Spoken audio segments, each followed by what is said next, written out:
মামা আরে মামা কি অবস্থা এই মামা? তো মামা আলহামদুলিল্লাহ ভালো তোমার ভালো মামা তাহলে মামা ঈদ মুবারক। আরে মামা ওটা তো ঈদ মুবারক না মামা ঈদ মুবারক মামা ঈদ মুবারক। মামা মামা মামা ভালো মামা মামা না শুনলে ভালো মামা মামা শোনা হলো মামা মার্কেট হয়েছে মামা না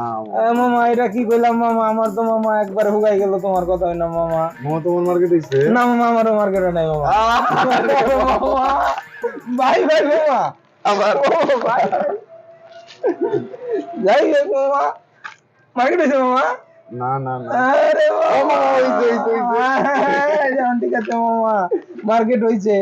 মানুষের কাছে কি কইতে হইব মার্কেট মার্কেট হইছে হইছে চাপা মামা। যা করতে হইব চাপা চাপার উপরে থাকতে হবে ঠিক আছে মামা মামা একটা বুদ্ধি হইছে মামা তোমার বাজেট কত মামা? আমার বাজেট তো মামা 7 থেকে 8 লাখ মামা তা মামা তোমার বাজেট কত আমার বাজেট এই ধরো 13-14 লাখ। ও মামা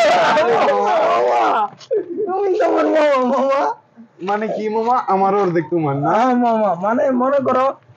তোমার তো খালি শপিং এর বাজেট 14 লাখ টাকা হ্যাঁ হ্যাঁ। আর মামা আমি আমার জ্যাঠার সাথে ঈদের দিন হেলিকপ্টার করে কক্সবাজার যাবো ওই জায়গায় বাজেট রাখছি তোমার 7 লক্ষ টাকা ঠিক আছে এখন মনে করো আমি 7 লক্ষ টাকা তো শপিং করবো 7 লক্ষ টাকা তো আমি হেলিকপ্টার দিয়ে কক্স যাবো কক্সে আমরা তো মেন আমাদের কেউ আইফোন দিবে না আর আমাদের কেউ ইউএসএ তো থাকে না আমাদের বংশ পরম্পরায় আমরা বড় লোক ঠিক আছে মামা মামা তো তোমার কেমনে কি মামা মামা এখন লোক লজ্জার কথা কি আর বলবো মামা আমার হচ্ছে কি আমার যে বিমানের ফুয়েল খরচ আছে না মামা ওইটার জন্য এই বাজেট রাখছি 30 লাখ মামা একবারে মামা একবারে কোন জায়গা দেখবো মামা